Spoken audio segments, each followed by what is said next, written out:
Hello, my friends. I hope you had a fantastic day or night wherever you are. This week, I'm back talking to Michael all about music, why we need to actually care, why AI is not going to take all of our jobs and we're all going to be made redundant by AI, which is even an odd thing to say. But thank you so much for coming back and joining me. If you did enjoy this interview and would like to see more like it, then make sure to be subscribed to the channel. I'll be back very, very soon. So I'll see you in just a moment's time for this interview with Michael.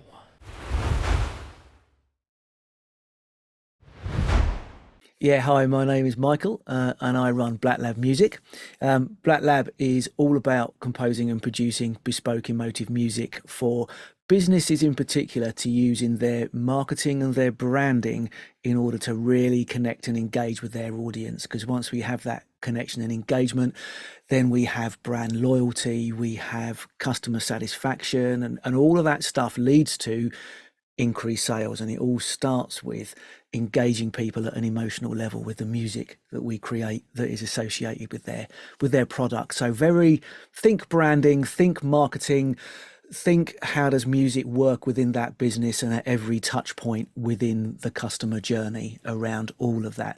So as well as doing all of that uh, bespoke music for businesses, we do the fictional movies, fictional films kind of thing as well, but that's a different element of composing, and a very much a different marketplace. But our bread and butter is very much working with businesses who are looking to connect and engage their audience and build that customer loyalty all through. Fantastic. And obviously, it goes without saying, as a filmmaker, I love music.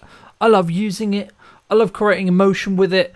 But for those who are maybe listening to this who are like, yeah, but yeah, don't really get it, right? Why should someone, if they're looking to create content, they're looking to start marketing, they're looking to maybe like get into marketing, up their marketing, etc., why should we consider, or why should we specifically be like a little bit choosy when it comes to our music choice? Because for me, it's one of the more important things you can choose. And actually, I would argue the audio, especially in film, is more important than the visuals, which kind of hurts me to say in some ways as a camera nerd, but it is true though, right? So just to reiterate the question, what role do you see like music as a whole playing in as I say, our marketing, our branding, our creative as a whole, as business owners who want to, at the end of the day, get more work? Yeah, no, it's uh, there was a study done a couple of years ago, which basically says the findings of this study was that it takes us just 5 milliseconds to decide whether we like a piece of music or not. And once we have decided, if we hear more of it, we are unlikely to change our mind. And that's less than the first beat. Our perception of music is that quick. So if people are deciding whether they like your music or not in your video, they're associating that likeness with your product, with your service, with your business, with everything that you do. And of course, if your target audience, and we all have a target audience, our business avatar, our personas, whatever we want to call them, that we're marketing to, if the music that we are using is saying to those people, oh, this is not for you, I don't like this music is not for me, it's for someone else, they will swipe somewhere, they will leave, they will not engage, and they will go somewhere else. And all because of that 5 millisecond decision that they have made around the music. And admittedly, not everybody who dislikes the music is going to go, no, that's not for me. I do get that. But it's a big deciding factor. When we talk about marketing and branding and our brand story, when we go and buy stuff, we're trying to sort of do that. People like me do stuff like this. People like me buy from this company. People like me wear an Apple Watch, or people like me use Samsung Android phones, or people like me drive a Ford Focus. People like me drive a BMW. And the music plays a huge part in that decision making that says people like me do things like this. And if our music is wrong, then it says to them, no, this is not for me. And they move on and they go and find somewhere else. And that's before we've got to the dialogue, before those wonderful visuals that you spend hours creating in your camera angles and all that magic that you do with film. 5 milliseconds in, they've gone, oh, that's not for me. and that's it. And they're kind of shut down, and then you're on an uphill battle to draw them in again all the time when they're thinking, yeah, but I don't like this music. This is not for me. So it plays a huge importance in it, which is why, when you think of things like Netflix, the Netflix da-dum, the McDonald's whistling five notes, and we're now both hearing the McDonald's theme tune in our head, as is all of the listeners to this podcast. We know them, they sit within our psyche, and they say to us, yeah, that's okay, that's for me. Or it says to us, no, that's not for me.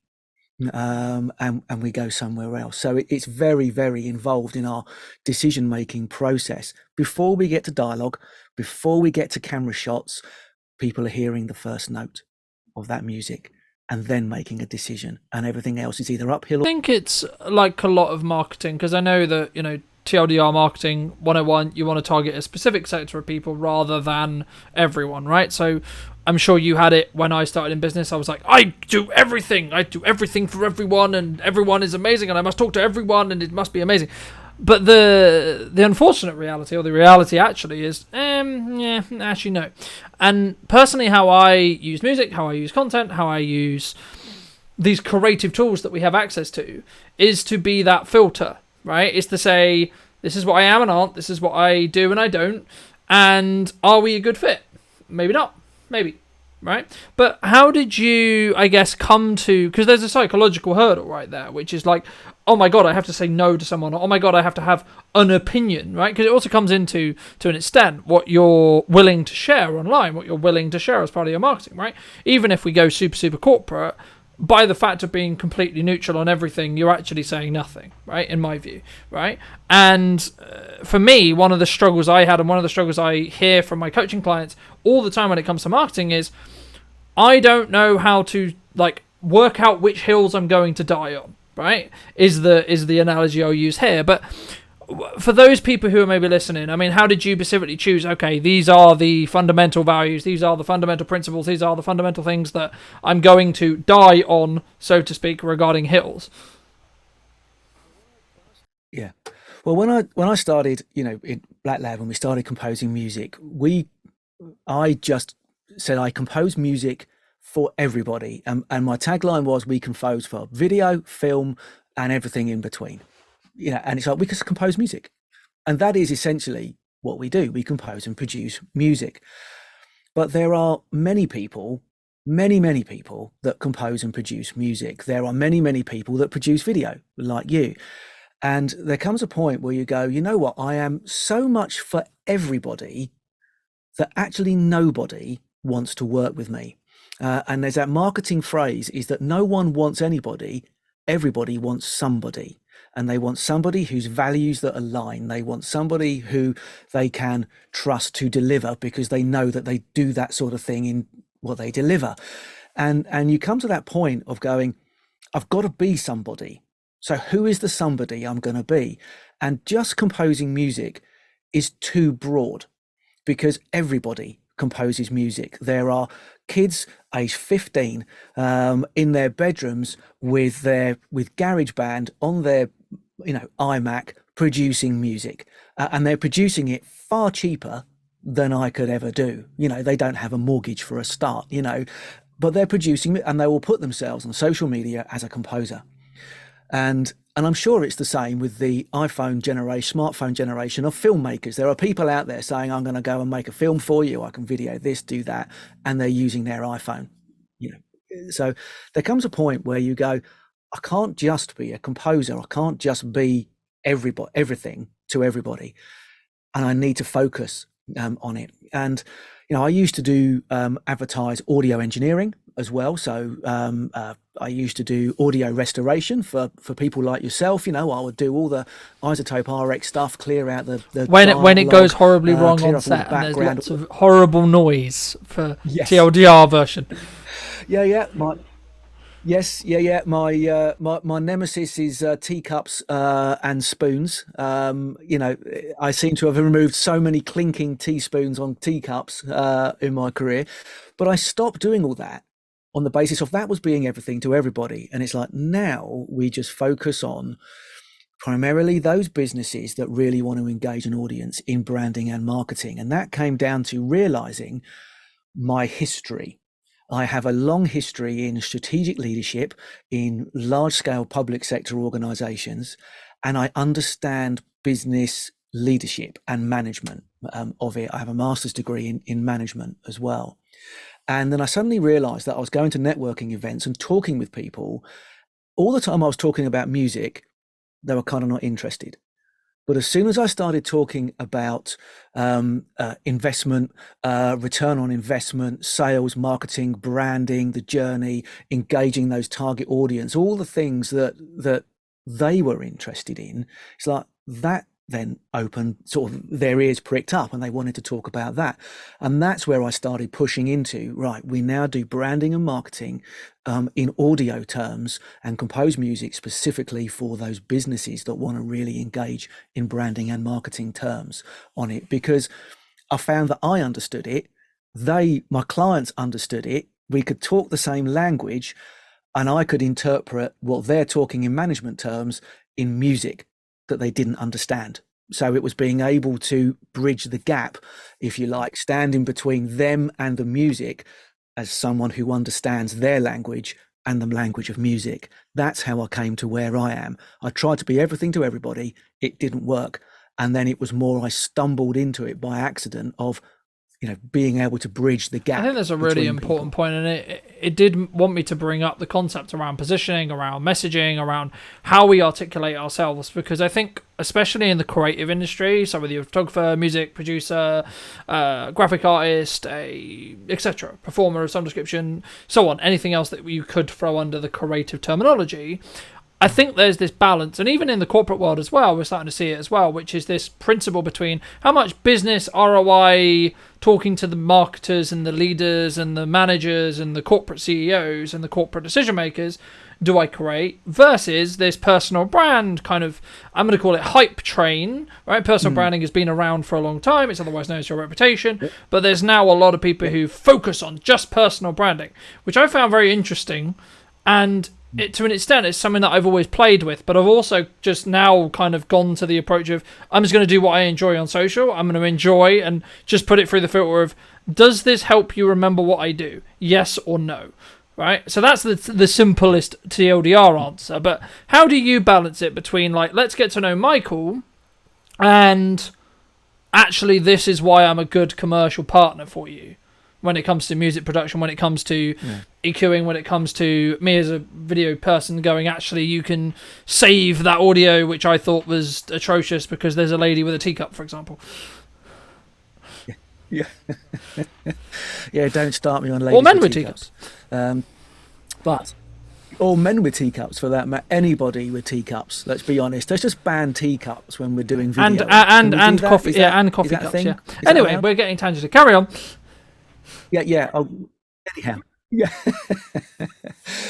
So I when you start business, you have, and I certainly didn't. I've spoken to a number of people that have been down this line. You have a perception of what business people are and how you should be with that. So you kind of, you come into your office, you come into where I am, your music studio, you go and meet people at networking or whatever, and you put on your, I'm a businessman hat. I run a business, I run a company, so I've got to portray my company persona as to what I think that is, what people expect of me. And I found very quickly that I met a whole load of people that just seemed to be genuinely themselves, as opposed to what I thought business people should be. And I realized that actually they're successful in business because they're just them. They're not pretending to be anybody else. They're not putting on their corporate persona at all. And I very quickly sort of pivoted into the, hold on a second, let's not pretend to be his business. Just be Michael.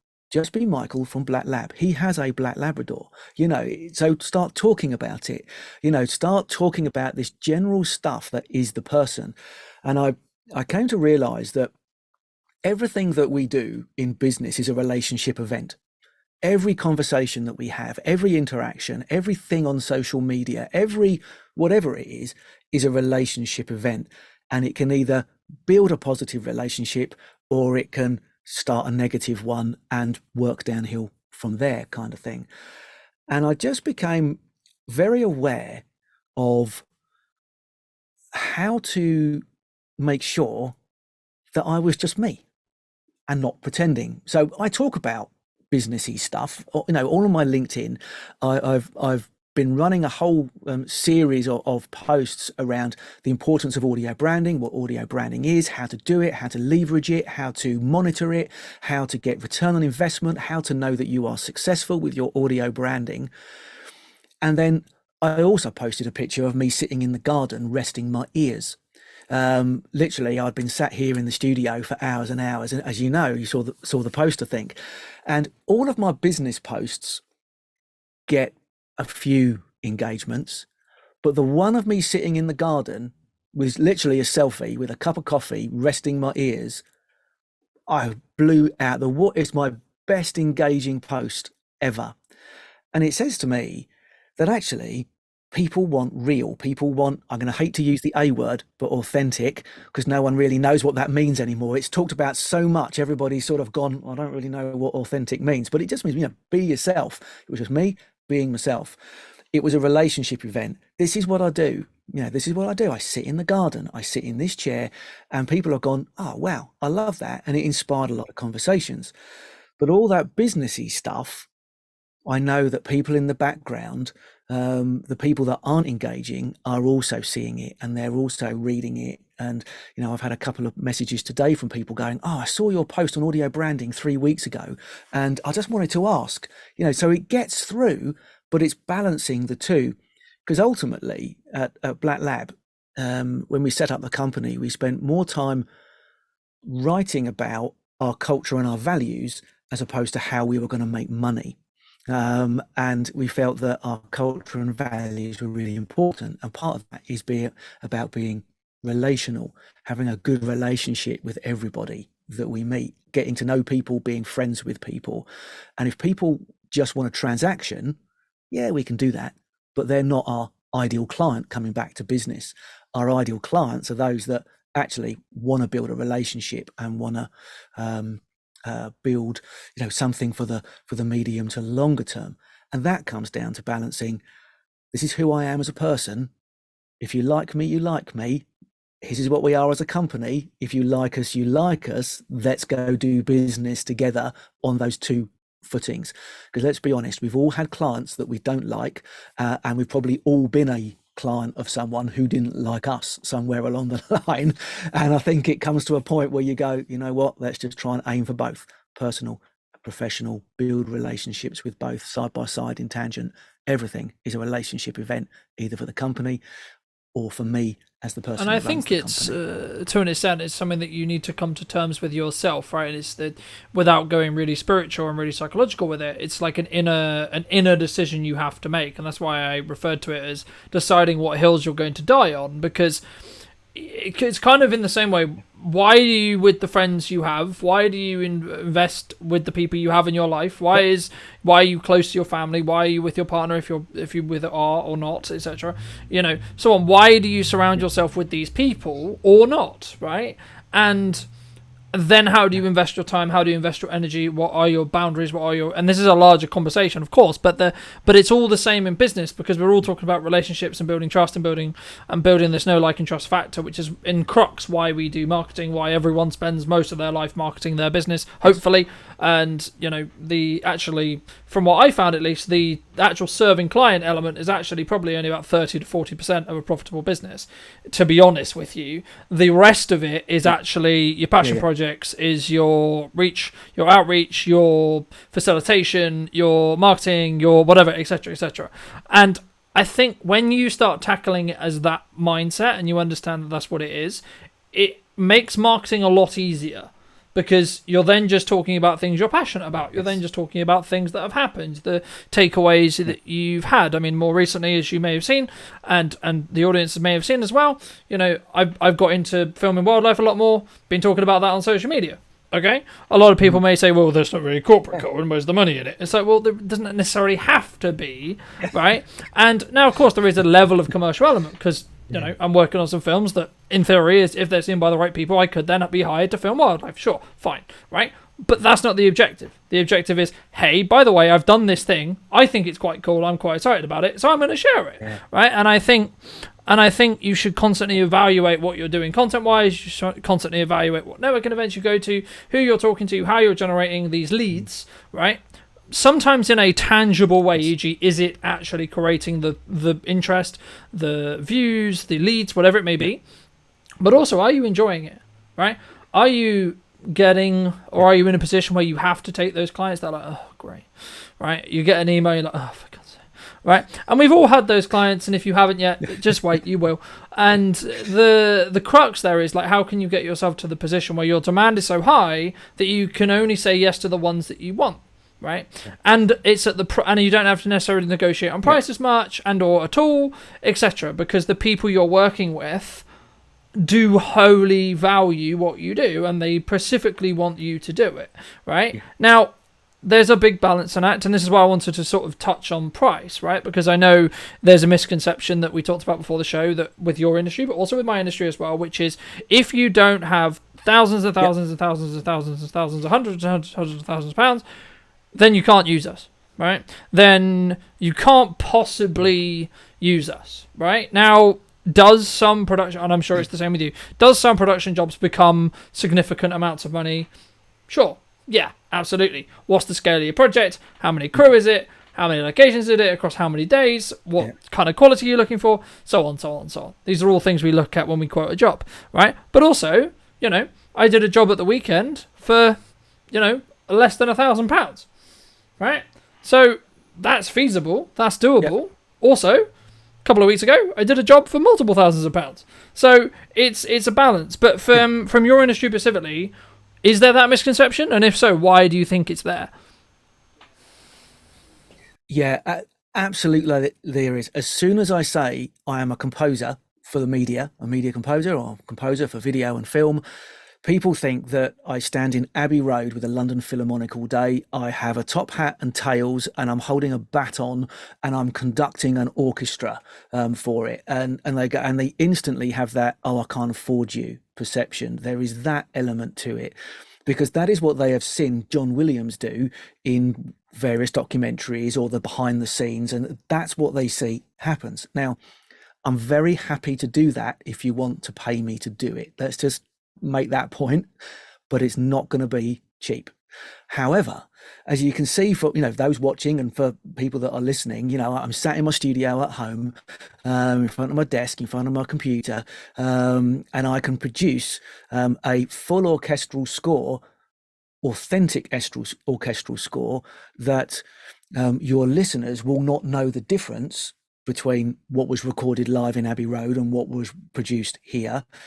I can produce that without leaving my studio and not having to hire the London Philharmonic, not having to hire Abbey Road. And, I start from as little as 295 quid. That is my lowest package. And that's, a 30-second piece of bespoke audio, non-exclusive. And, it's that little. And I work up from there. Yes, I have projects on the go that are multiple thousands of pounds because they're big, they're complex. I need to hire in, specific people to do specific things for those. That's the role of a music producer, is to be able to do all of that stuff. The composer writes the music. The music producer can book all the client, book all the assets, make it all happen in that project management sort of way.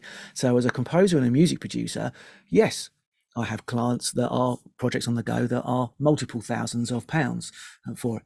But a lot of people instantly go, well, we can't afford it.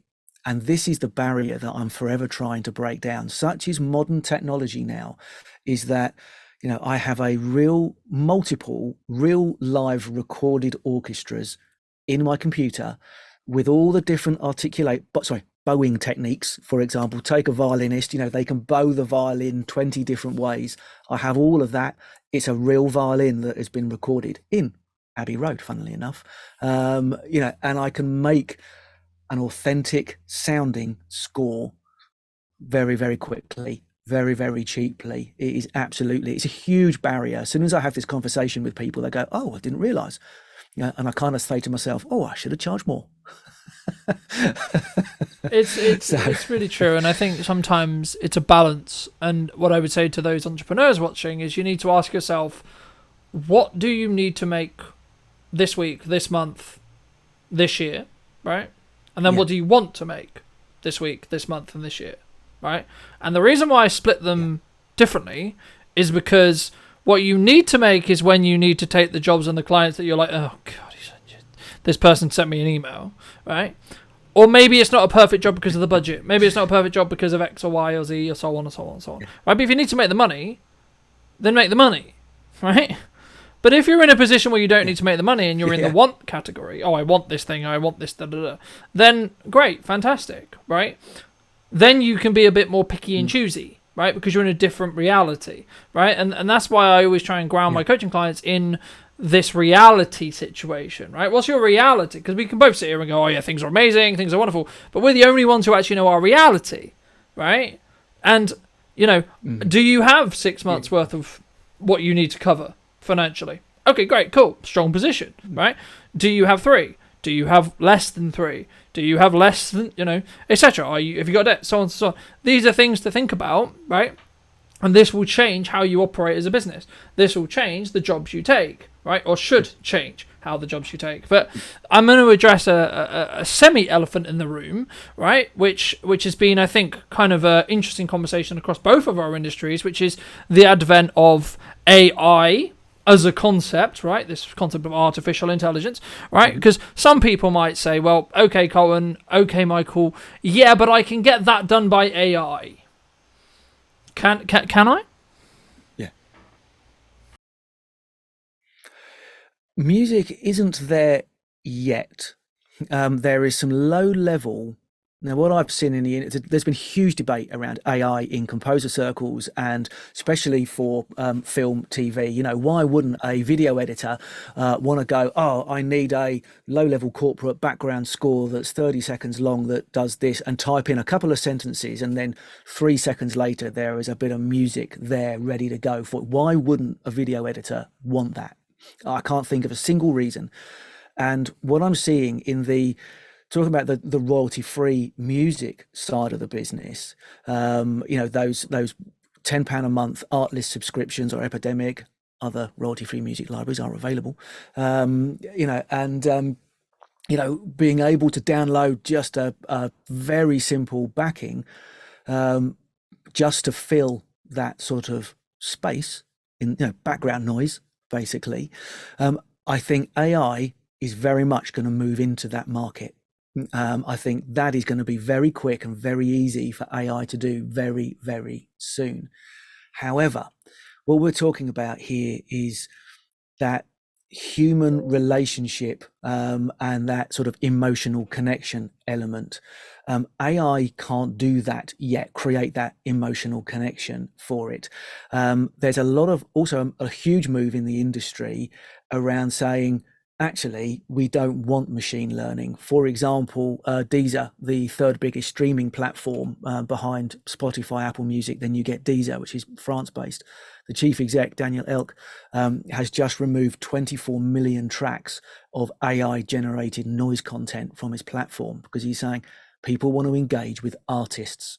They want to engage with the human connection element, not just music as a commodity. So I think where you're seeing those commodity elements, which is just something to fill the background noise that's not important to anybody, I just don't want silence, I think AI is going to move into that. But what that's going to do is when I go back to those 15, 16-year-old bedroom producers using GarageBand, that's what they're producing on it. It takes a bit of skill and some knowledge to knock out a full orchestral score that hits your hit points where, bless you, video editors haven't actually cut the video in time with any semblance of music theory. That takes a little bit of composer magic to make happen. And it's those higher end skills that I think are going to come to the fore that require the human element. But let's be honest, I do think AI is targeting the wrong thing. I want AI to do the hoovering for me and the washing up. I don't want them to create music for me. I enjoy doing that. I don't want them to create poetry. I don't want them to write a book. I want them to do the stuff that I don't want to do. And I kind of think the people creating AI are kind of missing the trick absolutely. a little bit. And I think, I mean, the reason why I bring it to the show, and I think the reason why I open the question, is because so many people, when AI, especially the rise of ChatGPT and things like Ops Clips, other AI editors are available, blah blah blah blah, and things like this were this like big catastrophic shift, and you've already mentioned the bits in your industry, which was like, oh my god, my job's gonna go. Right now, Yes. I get a lot of hate for this opinion, and I don't really care. If you can be replaced by AI at the current rate and the current reality, then you're not very good. I'm sorry, you're not. And the reason why I come with that concept is it's a tool to be used to add to for me as a filmmaker, for me as a storyteller, for you as a musician, to tell a better story, to create a better piece. It's not meant to replace that thing. And the reason why I have this opinion, the reason why I think I'm going to hold it, I might eat my words in 4 years, 10 years, maybe, who knows, we'll see, that'll be fun. But, and what I put online is forever, so that'll be good.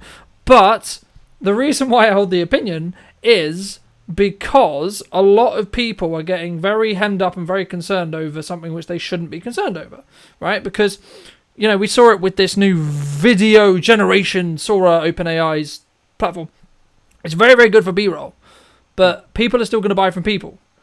People are still going to buy and want emotion. Yes. And I don't believe that you can have an AI, the grunt stuff, the little health and safety courses, and those little more boring styled videos, perhaps can be done by AI. Sure, when we get there and when it gets good enough, sure.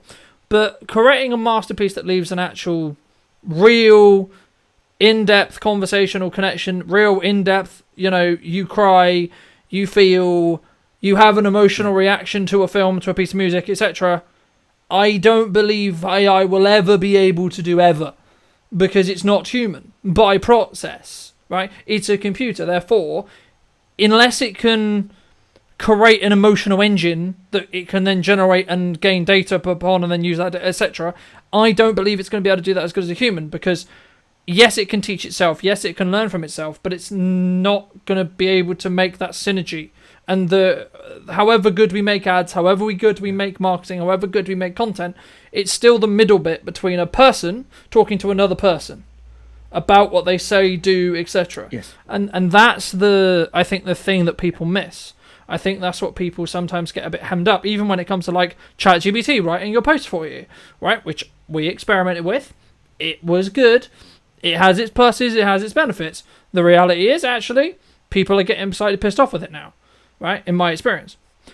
It's obvious, doing grunt work, that you're going to use it, sure. You need a slightly piece of B-roll. Adobe has just released ways to things like generate fill for video. That's great, expanding a clip by 3 seconds that you just didn't film, right? That doesn't exist, that does now exist. That's great. But you still have to have a piece of footage to do that with. That has to be filmed by something, right? I think it will always be a tool that we use. In the same way an editor is a tool, a camera is a tool, a microphone is a tool, an instrument is a tool, etc. Absolutely. I agree with you in that this is another tool that is now available on the market. And machine learning and AI has been involved and been around the music industry for a long time. I use machine learning and AI here in my own studio, and some of the tools that I use. Go back 20 years, I'd have had to send everything to a mastering engineer to give it that final polish. I now have a tool that is AI and machine learning combined, which will listen to my piece of music in about 2 seconds and go, this is what I think you need to do to this music to make it meet this genre of mastering. And then it will give me a signal chain, literally create the signal chain for me and go, there you go, this is what it should sound like. And I think most of the time I go, that's brilliant, needs a slight tweak for it. But it makes my job of delivering to the clients far, far easier and far quicker. However, I'm an artist as well, so I don't just compose music for the business. I'm a personal artist, and I have about 40,000 listeners a month on Spotify and things. All of my music that I create for me as an artist goes through a physical person who is a mastering engineer, because it's that physical person that creates that emotion that I can have a conversation with, that I can talk to, that we can discuss, what I'm trying to achieve with this as an artist. And then it goes out into the marketplace.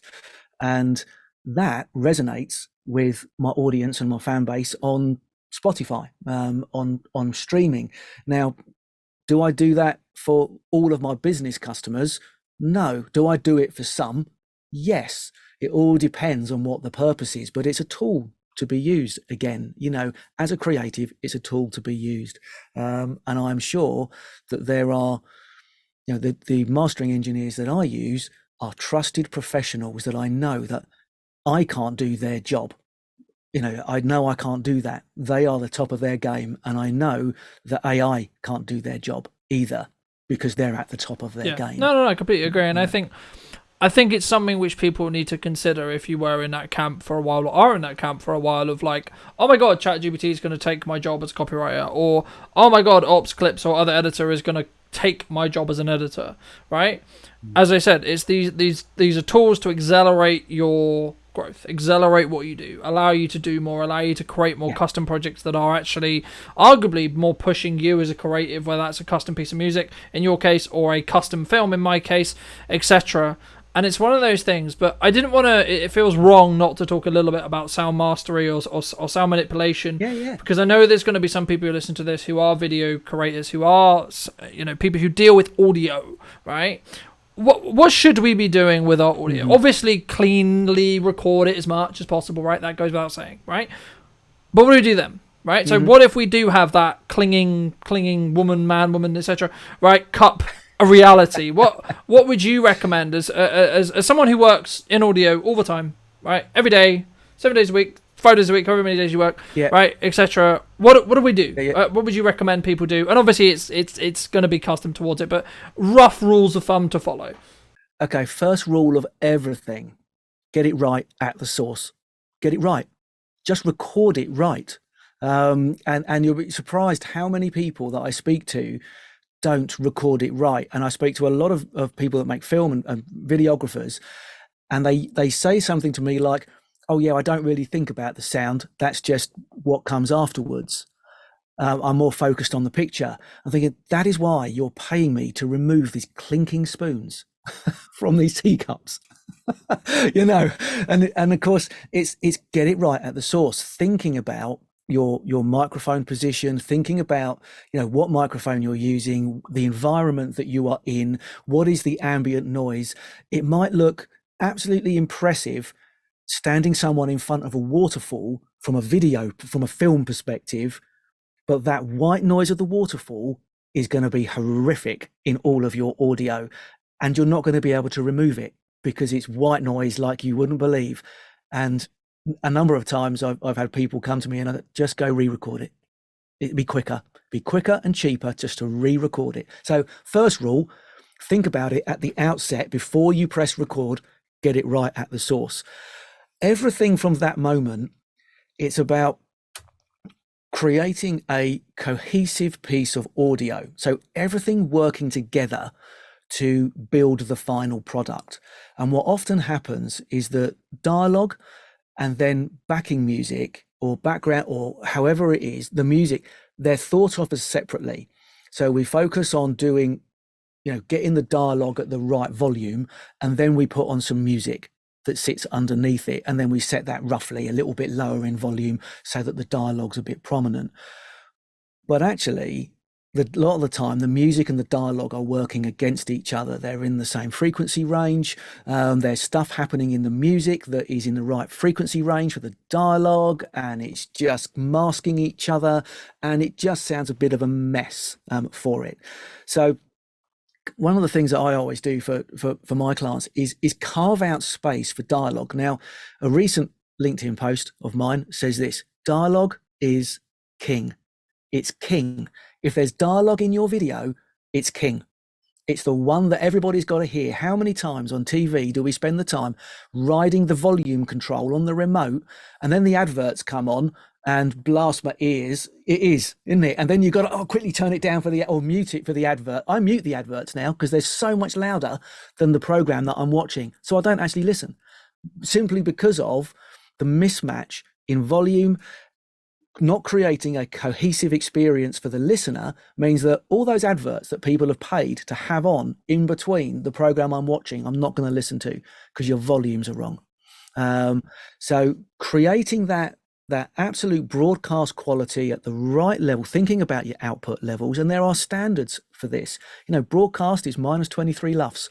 Spotify is minus 14 LUFS. There are broadcast standards. We're not going to have a LUFS conversation, or difference between LUFS and decibels. Let's not go there. We haven't got enough time.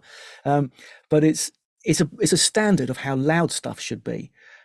So thinking about the overall experience for the listener and create that cohesive experience, making sure that all of your volume is pleasant to listen to all the way through your film, your video, be that the music, be that the dialogue. The dialogue sits above the music. When there's no dialogue, the music rises to take the lead for it. But thinking about what actually is that music saying, and I come back to where we were at the beginning. If you get the music wrong, then actually people are not going to be listening to your dialogue anyway. They'd have turned off by now for it.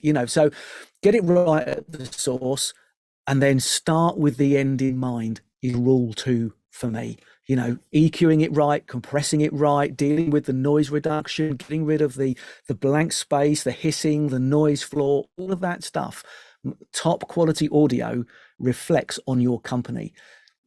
Everything is a relationship event. I've said it once already, which means that if you've got poor quality audio in your video, that says to your customers that you're not interested in the quality level of your audio.